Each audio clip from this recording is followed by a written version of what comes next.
Welcome back to Life Truns, where every story reminds us of the power of love, family, and life's unexpected lessons. Tonight, I want to share something deeply personal, a story that begins with a broken heater on a freezing winter night, but ends with a truth from my son that warmed my heart more than any fire ever could. It was one of those nights when winter seemed determined to prove its strength. The wind howled like a restless spirit outside, and every gust rattled the windows of my old house. I sat curled up on the couch with 2 blankets draped over me, a cup of tea in my hands, and yet I still shivered. That's when I realized the silence in the house was more than silence. It was the absence of my heater. The familiar hum that usually filled the background was gone. My old, tired heater had finally given up. At first, I told myself I would be fine. I have lived through worse. I raised my children without luxuries, sometimes with barely enough to pay the bills, but we always made it through. I thought, what's one night of cold? I tried to convince myself that I didn't need to call anyone, that I could simply put on more layers, maybe boil some water for extra warmth, and survive until morning. Pride can be a stubborn companion, especially for a parent who has spent a lifetime being the caretaker. But as the hours passed, the temperature inside dropped lower and lower. My fingers were stiff, my breath fogged the air, and loneliness sat heavier on my chest than the cold. That's when I reached for the phone. Not to ask for help. No, I couldn't bring myself to do that. I just wanted to hear my son's voice, to remind myself that I wasn't completely alone in this world. When he answered, his voice carried the same warmth it always had, a tone that instantly made me feel a little less frozen. "Hey, Mom," he said, his voice soft but alert, as though he already sensed something wasn't right. I tried to sound casual, to tell him I was fine, just tired. But mothers can't fool their children as easily as they think, and children can't hide their worry when they love you deeply. He pressed gently, asking what was wrong, why I sounded shaky. Finally, I admitted it. The heater had broken. I tried to make it sound like a minor inconvenience, but before I could downplay it further, he spoke firmly. "Mom, pack a bag. I'm getting you a hotel room tonight." I froze, not from the cold this time, but from surprise. A hotel room? For me? The thought felt almost extravagant, unnecessary. I laughed nervously and said it wasn't needed. I argued that I could make it through the night, that he shouldn't waste his money on me. But his response silenced me. "Mom," he said gently, "all my life you've taken care of me. Please, let me do this for you." My throat tightened with emotion. In that moment, I saw my son not as the little boy I once tucked into bed, not as the teenager who once argued about curfews, but as a man. A man who loved his mother enough to make sure she didn't suffer alone in the cold. Tears stung my eyes as I nodded, even though he couldn't see me. I whispered softly, "Okay." Within 30 minutes, he had arranged everything. He sent me the address of a nearby hotel, told me not to worry about the cost, and even reminded me to bring my warm slippers so the floor wouldn't feel cold against my feet. That little detail made me smile through my tears. It wasn't just about warmth, it was about care. As I packed a small overnight bag, memories flooded my mind. Nights when I stayed awake worrying about him when he was a baby. Nights when I worked late shifts just to afford his school supplies. Nights when I skipped meals so he could have a full plate. And now here he was, returning that love in the most unexpected way. When I arrived at the hotel, the warmth of the room hit me like a gentle embrace. I sat on the bed, ran my hands across the clean sheets, and let the comfort sink in. For the first time in years, I felt like someone was looking after me instead of the other way around. That realization brought fresh tears to my eyes. As I lay in the bed, cocooned in warmth, I thought about the circle of life, how the roles we play slowly shift. Parents raise their children, pouring everything they have into them, and one day, those children give it back. I had never expected it to happen so soon, or in such a profound way, but it did. My son's simple act wasn't just about fixing a problem. It was about showing love, gratitude, and responsibility. And in that quiet hotel room, I felt something I hadn't felt in a long time. Safe, cared for, and deeply loved. The next morning, sunlight filtered softly through the hotel curtains, casting golden lines across the room. For the first time in what felt like forever, I woke up without shivering. I stretched under the blanket, the warmth clinging to me, and whispered to myself, "This feels like heaven." But more than the heat in the room, it was the warmth in my heart that made me feel alive. Almost as if he had been waiting for me to wake up, my phone buzzed on the nightstand. It was my son calling. His voice carried that same gentle concern as he asked, "Mom, did you sleep well?"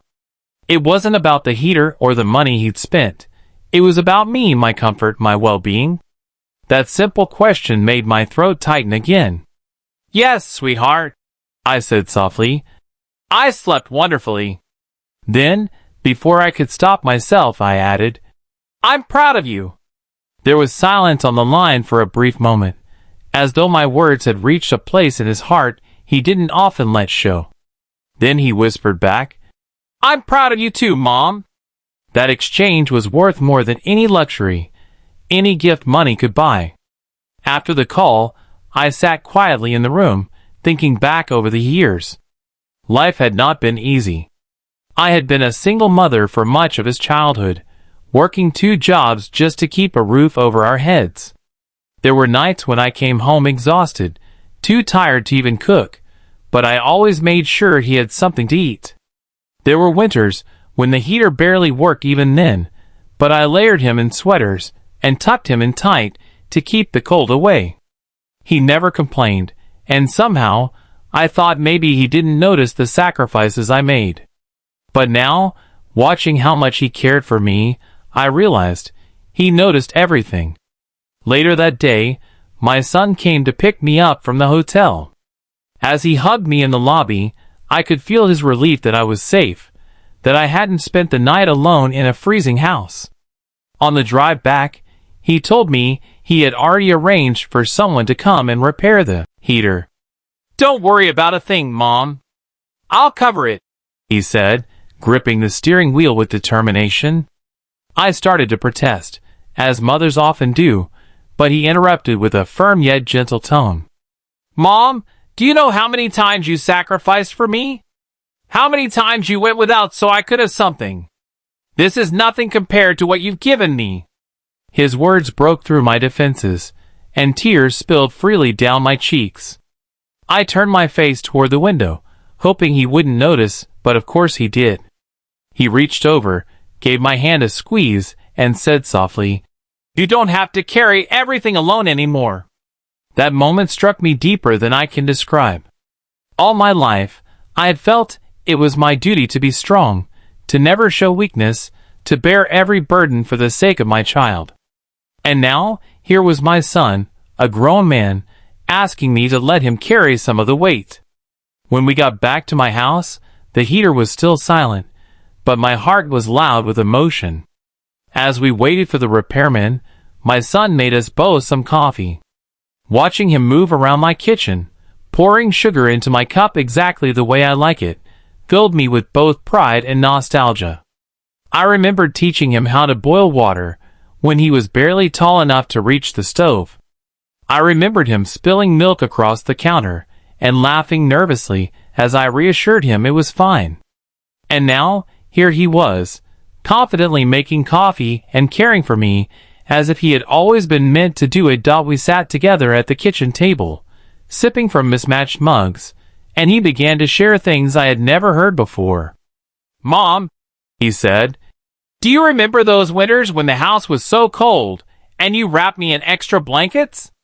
I nodded slowly. "I remember pretending I wasn't cold so you wouldn't worry about me," he admitted. My eyes widened.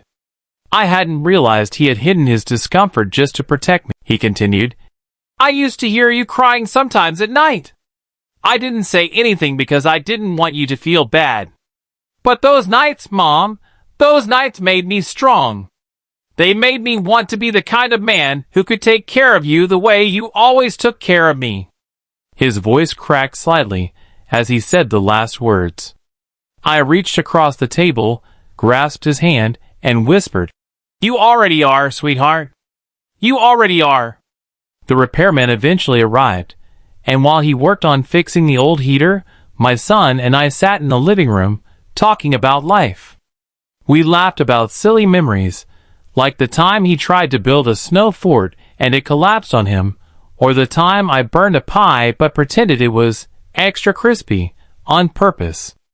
But we also spoke about serious things, the struggles, the sacrifices, the strength it had taken to get here. As the heater finally roared back to life, filling the house with warmth once more, I realized that the real warmth was already in the room. It was in the bond between me and my son, and the unspoken understanding that love is not just about what you give, it's also about what you allow yourself to receive. That day, I learned something I had been too proud to accept before. Letting your children take care of you is not weakness. It is love returning full circle. That night, after the heater was repaired and the house was once again filled with steady warmth, I sat in my chair by the window and just thought. The world outside was still bitterly cold, the snow piled high, the wind still howling, but inside my heart there was a glow I hadn't felt in years. Not because of the machine humming in the corner, but because of my son's love that had wrapped around me like the softest blanket. I realized something important as I sat there. For so many years, I had believed my worth as a parent was tied to how much I could give, how much I could sacrifice, how strong I could be. I never wanted my children to see me weak or struggling. I thought being a good mother meant never needing help, never leaning on anyone else. But my son showed me that true strength is not in carrying every burden alone. It is in allowing love to flow both ways. The next few days, he called me every morning just to check in. "How's the heater, Mom? How are you feeling?" Sometimes, we didn't even talk about anything important. We just shared small moments, laughs, and little updates. But those calls reminded me of something I had almost forgotten. The simple joy of being cared for. One evening, he came over after work with groceries. I told him it wasn't necessary, that my fridge was full, but he only smiled and started unpacking the bags anyway. "I got your favorite tea," he said, placing the box on the counter. "And those cookies you like with it." I laughed, shaking my head at how well he knew me. Then he looked at me with such seriousness and said, "Mom, I remember every single thing you did for me when we had so little. This is nothing compared to that." I had to turn away to hide my tears, but he noticed anyway. He walked over, hugged me tight, and whispered, "You don't have to be the strong one all the time anymore. Let me be strong for you too." In that moment, the years of exhaustion I had carried seemed to melt away. For once, I allowed myself to lean on him. As the days went by, I found myself reflecting more and more on the circle of life. When our children are small, we see ourselves as their protectors, their shield against the world. We fix what's broken, we soothe their pain, we provide comfort in the cold. But as they grow, something beautiful happens. They learn from us, they carry those lessons, and one day, without us even realizing it, they become the ones protecting us. That broken heater, which at first had felt like such a burden, turned out to be a blessing in disguise. It forced me to accept help, to see my son's love in action, and to understand that letting him care for me wasn't weakness, it was a gift. A gift I had unknowingly been preparing him to give his whole life. On the weekend, my son and I sat together again, sipping tea at the kitchen table, just as we had so many times before. He looked at me and said, "Mom, I don't want you to ever feel like you're alone. You're my home. Taking care of you is the least I can do." His words hit me so deeply I couldn't respond for a moment. Finally, I managed to whisper, And you're mine, sweetheart. You'll always be my home, too. We sat there in silence for a while, the kind of silence that feels peaceful, not empty. The kind of silence that only exists between two people who know their bond doesn't need words. The heater hummed quietly in the background, but the real warmth was in that kitchen, in that shared moment of love and understanding. As I tell you this story now, I hope you see what I saw that week, that sometimes the most ordinary problems, like a broken heater, can reveal the most extraordinary truths.